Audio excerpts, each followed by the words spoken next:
Good morning. कक्षा 8 हिंदी में आज हम देखेंगे ग्रामर में चैप्टर नंबर 15 मुहावरे। आपकी हिंदी ग्रामर टेक्स्ट बुक में चैप्टर नंबर 15 जो है उसका टाइटल है मुहावरे, और आप मुहावरे आगे भी सीख चुके हो। मुहावरे जिन्हें हम गुजराती में बोलते हैं रूढ़िप्रयोग, और जिसे आप बहुत अच्छे से कर भी लेते हो। आशा करती हूँ हिंदी में भी बहुत अच्छे से ही करोगे। तो देखते हैं हम आपके टेक्स्ट बुक में जो मुहावरे हैं, मुहावरे क्यों यूज होते हैं भाषा में और इसका महत्व क्या है।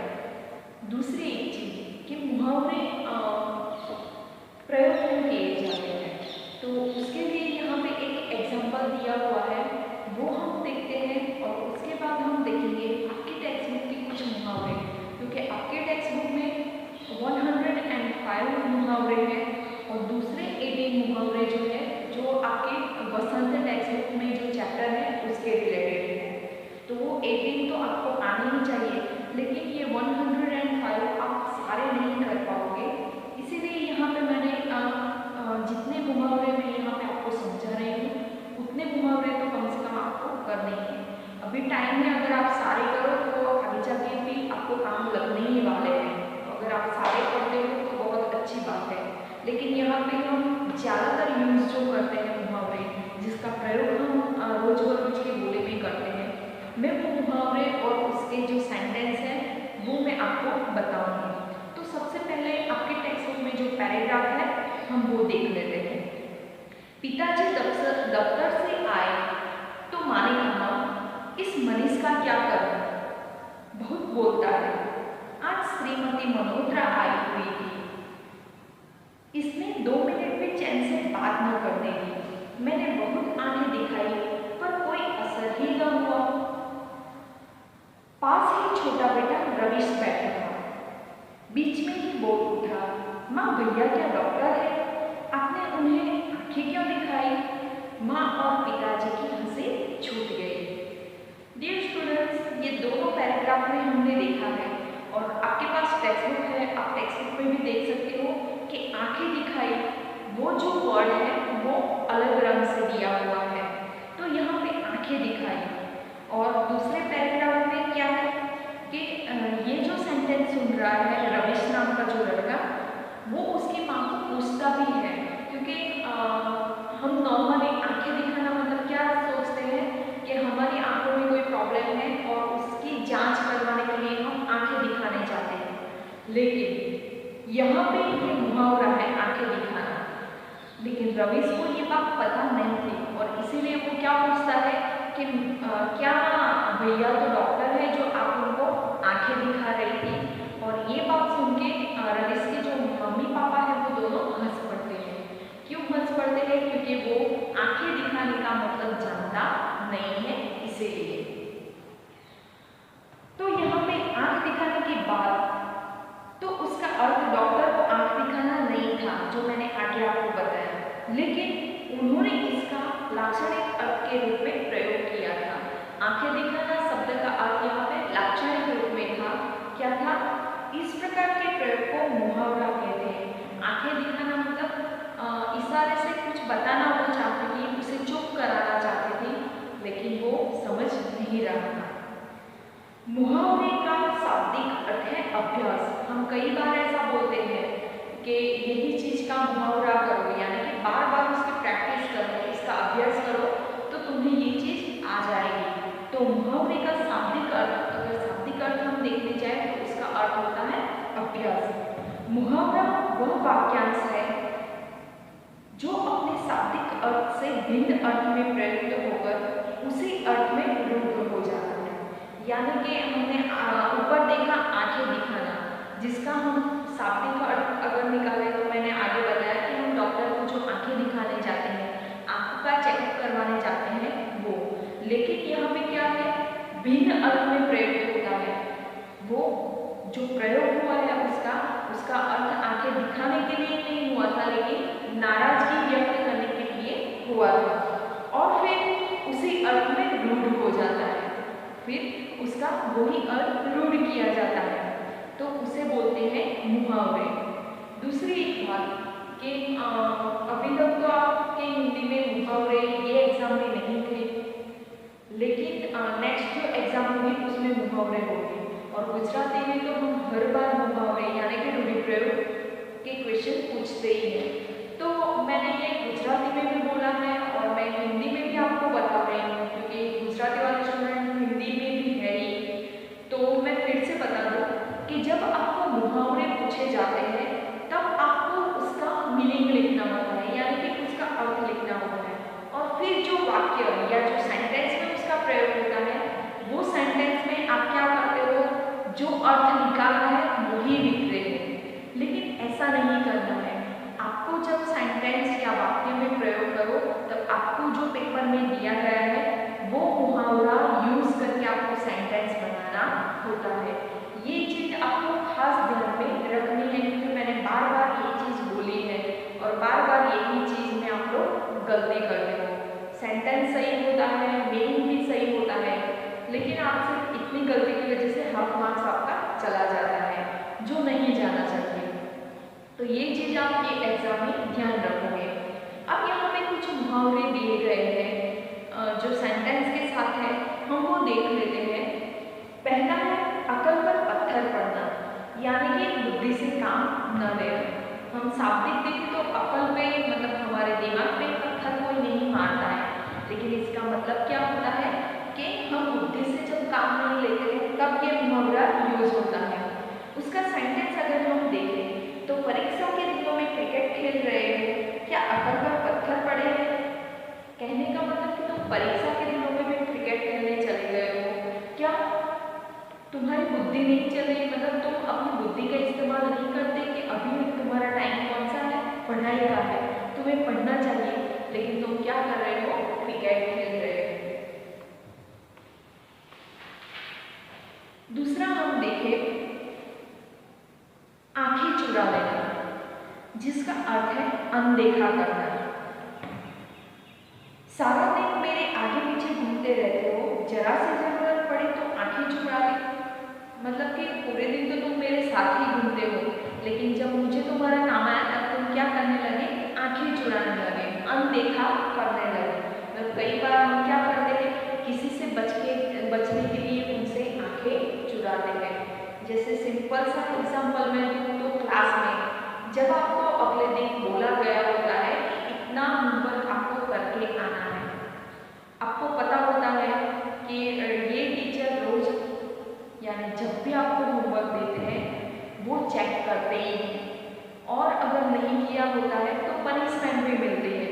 तो अगर ऐसे ही टीचर आपको अगर पूछते हैं कि होमवर्क कितने लोगों ने नहीं किया है, तो बहुत सारे लोग खड़े हो जाते हैं, लेकिन कुछ लोग ऐसे होते हैं जो क्या करते हैं, आंखें चुराते हैं, यानी कि सामने देखते नहीं हैं। क्यों? क्योंकि उनको डर लगता है कि कहीं देख लिया तो मैं पकड़ा जाऊंगा, तो इसे बोलते हैं आंखें चुरा लेना।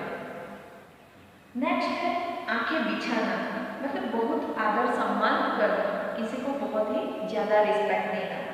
सुदामा को अपने द्वार पर आया देख कृष्ण ने उनके स्वागत में आंखें बिछा दी।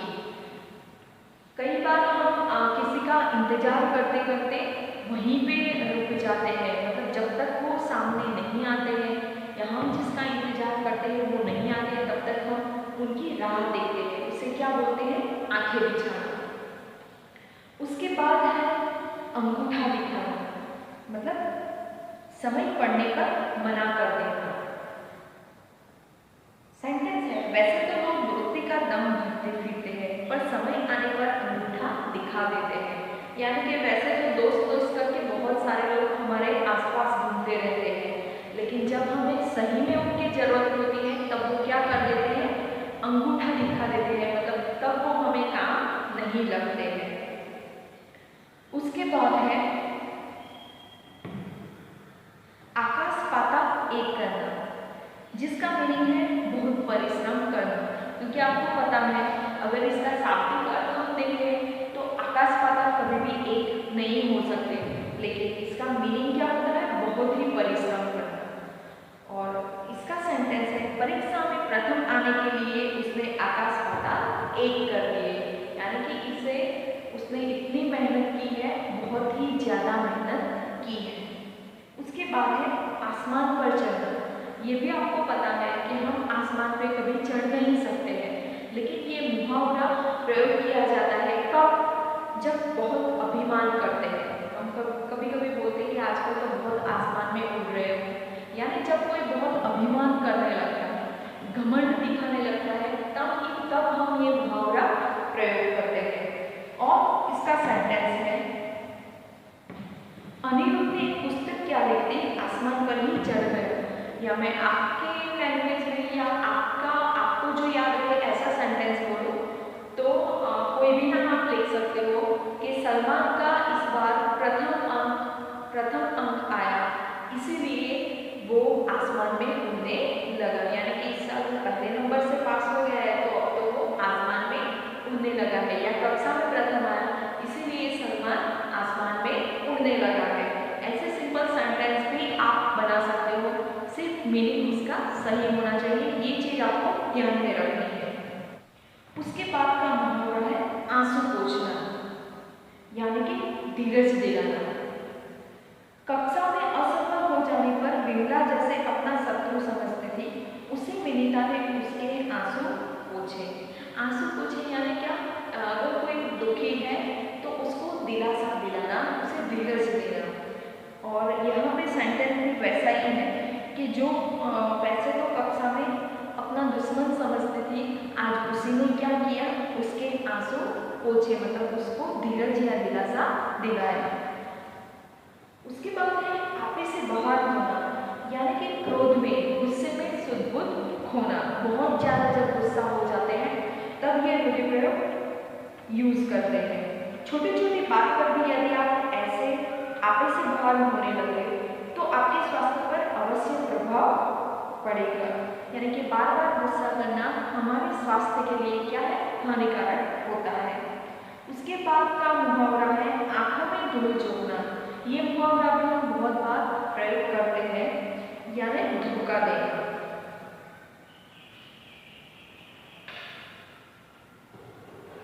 नौकर मालिक की आंखों में धूल झोंककर घर का सारा कीमती सामान ले गए। आप लिख सकते हो चोर आंखों में धूल झोंककर चोरी करके यहाँ से चला गया। उसके बाद है आंखों पर पर्दा पड़ना, यानी इसका मतलब भी होता है धोखा देना। तुम्हारी आंखों पर ऐसा पर्दा पड़ गया है कि तुम्हें महिमा की कोई गलती दिखाई ही नहीं देती है। नेक्स्ट है आग में घी डालना। ये भी बहुत बार मुहावरा यूज करते हैं, क्रोध को भड़काना। यानी कि जब कोई गुस्सा होता है तो कई बार आप लोग भी ऐसा करते हो, जब 2-4 फ्रेंड एक साथ बैठे होते हो और ऐसे मस्ती में अगर 2 फ्रेंड एक दूसरे के अपोजिट बोलने लगते हैं, एक फ्रेंड बहुत गुस्सा हो जाता है दूसरे के बोलने से, तब क्या करते हो, उसे जिस बात पे गुस्सा आता है आप वही चीज थोड़ा ऐड करते हो। इसका मतलब क्या हुआ कि आप आग में घी डाल रहे हो। जिस तरह से आग में घी डालने से वो आग ज्यादा भड़कती है, वैसे ही अगर कोई पहले से ही गुस्सा है और आप उसमें थोड़ा ज्यादा कुछ ऐड करते हो, उसकी वजह से उसका गुस्सा क्या होता है, ज्यादा भड़क जाता है। इसीलिए ये मुहावरा प्रयोग होता है आग में घी डालना। यहाँ सेंटेंस दिया गया है, पिता पहले ही क्रोध से जल रहे थे, बेटे की परीक्षा में बुरे परिणाम ने आग में घी डाल दिया। उसके बाद है ईद का चांद होना। ये भी आपको पता ही होगा, बहुत दिनों बाद दिखाई देना। जब कोई हमें बहुत दिनों बाद दिखाई देता है तब हम ये मुहावरा प्रयोग करते हैं कि तुम तो ईद का चांद हो गए हो, दिखाई ही नहीं देते हो। बड़े मुद्दत के बाद मिले हुए यार, तुम तो बस ईद का चांद हो गए। नेक्स्ट है उंगली उठाना, यानी कि दोष निकालना। सज्जन व्यक्तियों पर कोई भी उंगली नहीं उठा सकता। यहाँ हम बोलते हैं ना कि उंगली उठाने से पहले तुम अपने गिरेबान में झांक के देखो, यानी कि किसी के ऊपर दोष डालने से पहले तुम पहले खुद का देखो कि तुम क्या कर रहे हो। उसके बाद है कान भरना।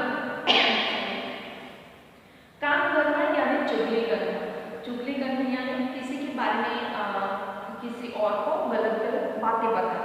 या भड़काना।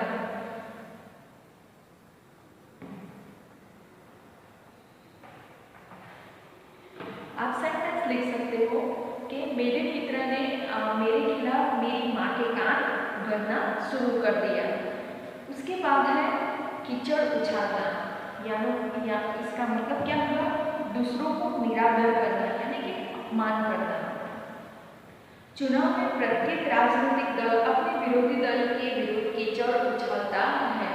हम देखते हैं जब चुनाव पास में आते हैं तब अपोजिशन वाली जो पार्टी होती है या जो पक्ष होते हैं वो एक दूसरे के जो गलत काम होते हैं वो बाहर लाने का काम करते हैं, जिसे बोलते हैं कीचड़ उछालना।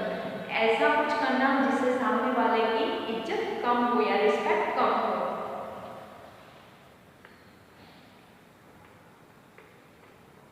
उसके बाद वर्ड है कोरा जवाब देना, यानी कि साफ इनकार कर देना। मैंने आप सेंटेंस लिख सकते हो, मैंने मेरे मित्र को चोरी करने के काम में साफ मना कर दिया, यानी कि क्लियर ना बोल देना। उसके बाद है कमर कसना, यानी तैयार रहना। परीक्षा बहुत समीप है, परिश्रम करने के लिए मैंने कमर कस ली। उसके बाद काया पलट होना, यानी बिल्कुल बदल जाना। छात्रावास में रहकर तो दिव्या की काया ही पलट गई। छात्रावास यानी कि हॉस्टल में रह गए। दूसरा है घर में गंगा बहना, यानी सुविधा होना। सुविधा यानी फैसिलिटी। मंत्री तुम्हें तो ट्यूटर भी नहीं रखना पड़ेगा, तुम्हारे माता पिता दोनों टीचर हैं, इस तरह तुम्हारे तो घर में ही गंगा बहती है, यानी कि ट्यूशन की फैसिलिटी तुम्हें घर पे ही मिल जाएगी क्योंकि तुम्हारे मम्मी पापा दोनों क्या है, टीचर है।